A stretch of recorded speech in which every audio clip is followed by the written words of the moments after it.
Vamos lá, primeira pergunta. As meninas estão bem curiosas. Sabia que esse assunto ia render. A Maia quer saber se o clima frio favorece a queda. Eu ia perguntar isso. Na verdade, existe um ciclo assim do cabelo e costuma haver uma perda um pouquinho maior no outono. Por isso também até há uma correlação com essa... Com as árvores. Com as árvores, perdendo as suas folhas e tudo. Mas isso é relativamente sutil, né? Não é uma coisa tão importante como a gente está falando no caso de uma doença, às vezes, que aquilo começa a ser extremamente preocupante. Então, agora, sol em excesso, frio em excesso, algumas coisas que desequilibrem a questão do couro cabeludo, tudo também pode provocar queda de cabelo. Até mais o sol em excesso, porque ele é um grande agressor, do que, na verdade, o frio, né? Então, pós um verão que você abusou, não protegeu, não usou um chapéu, não sei o que, você pode ter, às vezes, uns 2 meses depois, uma bela queda de cabelo que você nem vai achar que tem a ver com as suas férias e tem a ver com o excesso de sol que você tomou. Ah, tá. Eu ia perguntar do frio, justamente isso, se tem alguma relação, você me corrige. Se, como a gente toma muito mais banho quente, se isso, sei lá, dilata o poro ou o folículo... E isso leva mais a queda ou não tem nada a ver? Não, assim, de ser porque esquenta, porque o couro cabeludo ele é bastante assim impermeável, né? Claro que você com uma temperatura muito alta pode queimar o couro cabeludo, mas ele não é tão sensível, ele tem uma bela camada protetora, tudo, então essa temperatura não muda muito, né?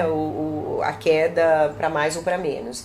É mais assim, o sol, por causa da radiação e de uma penetração que ela tem e uma agressão grande assim nas células ali da raiz do cabelo. Né? Então assim, já vou aproveitar que a gente tá falando de sol e hoje tá um dia lindo aqui em São Paulo, por exemplo, e a gente vai entrar no período de férias, então é importante ter um filtro solar também pro cabelo. A gente estava conversando antes, né, sobre o que se estuda hoje, mais recentemente, o envelhecimento do cabelo. Então a gente está acostumado a pensar que a pele envelhece, que ela tem manchas, que ela vai ficando enrugada, e a gente sabe que o sol tem um grande papel nisso, envelhece mais. E hoje a gente está percebendo que o sol envelhece o cabelo. Apesar dele ter ciclos, ele vai retendo aquela agressão e vai vindo um cabelo mais fino, mais agredido. O quanto o teu couro cabeludo é afetado também vai ter uma repercussão no enfraquecimento do teu cabelo na velhice.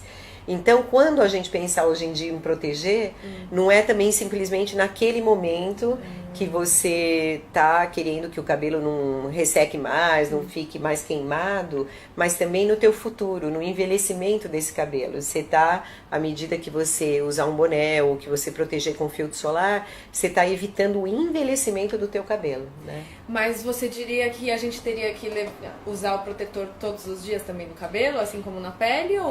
Isso está começando a ser utilizado agora, mas, por exemplo, né, essas proteções a gente nem imagina. Uma das coisas, por exemplo, mais associada em estudos com cabelo branco é fumo. Né? Por causa de oxidação, da provocação que aquele agente faz, né, no couro cabeludo e na raiz. Então, como é que você vai ficar protegendo disso, né? Talvez venha aparecer um produto que tenha, além da capacidade de proteger em relação à radiação solar, também em relação a outros agentes, poluentes e tudo. Então, isso está começando a nascer, né? Começando a primeiro partiu de que está acontecendo, acontece, e agora a gente começa a pensar como vamos evitar, né? Porque até então a gente tem muito estudo da pele, né? Então tem uma série de produtos anti-aging, então pra área dos olhos, área da boca e tudo mais. E cabelo, acho que até de uns 2 anos pra cá, as marcas têm investido mais em fórmulas que protejam, que dê mais densidade. Inclusive, isso também é a mesma coisa. Se acha que, por exemplo, o cabelinho ele embranquece primeiro nessas linhas aqui em cima do que atrás, onde ele é mais protegido. Isso é em parte mostrando que ele é mais agredido, né? Então nós estamos começando a vislumbrar isso e você vê. Como você falou, nós nos preocupamos com a pele hoje em dia. Saímos de filtro solar. Mas e o cabelo? Ele tá sempre tomando sol? Sempre, né? Porque você saiu fora, ele já tá tomando sol. Protege o rosto, mas o cabelo tá lá. Então... Agora, assim, você falou muito de fio branco. O fio branco não cai, né? É um danado. O fio branco que é bom pra cair, não cai. Não, mas ele cai. O problema é que parece que, assim, existe uma espécie de compensação. Quando a célula que faz o pigmento, ela começa a ficar mais deficiente e vai deixando o cabelo branco, ele fica um cabelo também, por outro lado, uma outra célula produz mais, ele fica mais duro, sabe? Mais resistente num certo sentido. Mas ele é menos resistente à tintura, assim, ele pega menos a tintura, o cabelo branco, mas ele cai também. Isso, o que muda basicamente é o sistema de pigmentação.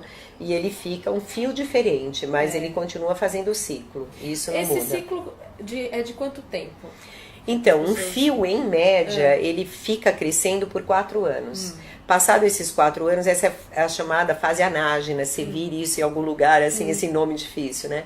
Então, ele cresce, enquanto ele está crescendo, chama fase anágena, ele tá bem profundo e ele está se dividindo. É o segundo lugar no organismo de divisão celular. O primeiro é sangue, né? A formação das células sanguíneas. O segundo é cabelo. E, aliás, esse é um dos motivos do porquê que você tem queda de cabelo por tantas coisas que acontecem no teu organismo.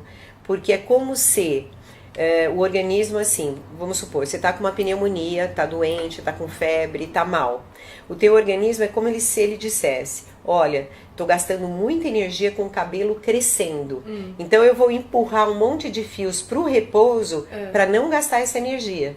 E aí ele empurra um monte de fiozinhos que ainda não estavam na fase de cair, de repousar e depois cair, e empurra para lá. Só que não é imediata a queda. Ele entrou na fase de repouso, não é imediata a queda, dura uns 3 meses. 3 meses depois você perde um monte de cabelo, aí você não sabe por quê, você nem lembra que você ficou doente. E é porque naquele período ele estava economizando energia de divisão celular, né?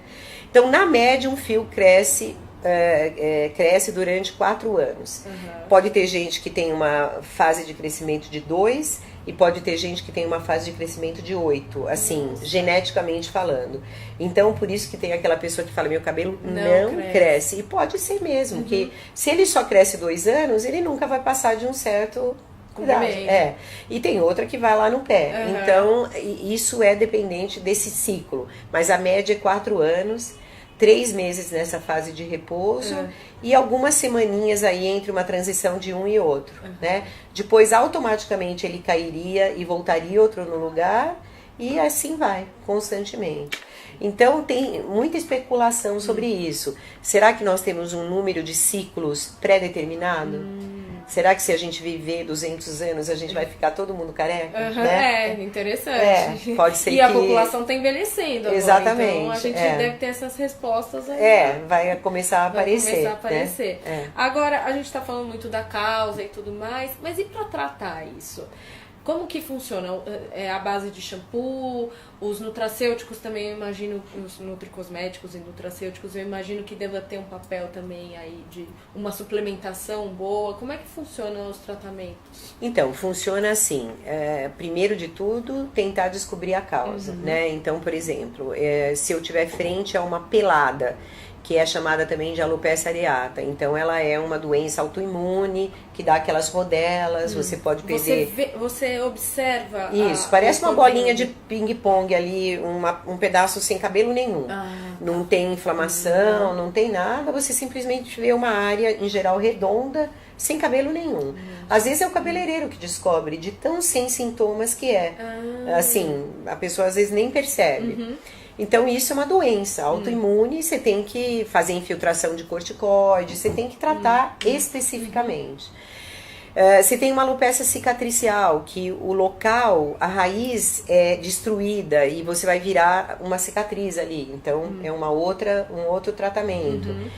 Você tem a calvície. Isso que é o grande problema. A calvície, ela não necessariamente, ela ocorre em homens e mulheres. E ela é muito comum. O homem vai ter, 80% dos homens até 80 anos, a maioria dos homens vai ter algum grau de calvície, né? Chega a 80, 90%. As mulheres fica por volta de 50%. É muito também, né? Claro que você pode ter um grau menor. Isso também é uma das confusões que existe em relação à queda de cabelo e os processos diários. Ah, lavei meu cabelo, começou a cair. Às vezes você está começando a desenvolver a tua calvície, não tem nada a ver com shampoo, entendeu? Nossa. Então, por isso que é bom procurar o médico. Aí, como que ele faz o diagnóstico? Porque se você tem uma calvície, ele vai pôr esse dermatoscópio no couro cabeludo e vai perceber que naquela região você tem fios completamente normais e fios muito fininhos. Você está aumentando essa discrepância e não fios todos iguais. Então você quase se aproxima do diagnóstico final, só olhando na dermatoscopia. Que é a espessura do fio. Exatamente, a diferença. No mesmo lugar você tem fios muito diferentes e dando essa rarefação. E aí você tem remédios específicos, porque o processo envolvido tem alguma coisa a ver com hormônios e tudo, então você tem remédios. Finasterida, flutamida, espironolactona, minoxidil. Aí você, por isso você tem que saber o que está acontecendo. O mais difícil para o médico tratar é quando ele não encontra a causa, né? Porque assim, não é alopecia androgenética, não é alopecia areata, não é alopecia cicatricial, mas está caindo. Então aí vai por toda aquela gama, né? Tomou um sol exagerado, emagreceu. Tem muita queda de cabelo importante pós essas cirurgias bariátricas, sabe? Entendi. São quedas significativas. Estresse, você passou por um grande estresse, uma coisa que te marcou, que te consumiu, você pode ter queda de cabelo, não imediatamente, mas às vezes, assim, 2, 3 meses depois. Então, aí, quando você não encontra um diagnóstico específico, é um pouco mais difícil. E aí que também é mais difícil se tratar, né? Então, aí que a gente vai para as questões dos nutracêuticos, as vitaminas que são importantes, ver o ferro, ver a vitamina D, ver o complexo B, como é que tá, ver toda a questão, assim, se alguma vitamina tá especificamente em baixa, né? A vitamina D, recentemente, que é muito mais estudada, também se percebe uma correlação entre queda de cabelo e vitamina D muito baixa, mas não é a única causa. O ferro é muito importante, então a mulher, quando fica com a ferritina muito baixa, assim, ela menstrua assim abundantemente, ela tem muita perda, ela pode ter queda de cabelo pela falta do ferro, né? Entendi. Então tem muitos motivos assim meio difíceis de você encontrar, então aí que a gente junta esses vários recursos para tratar, né?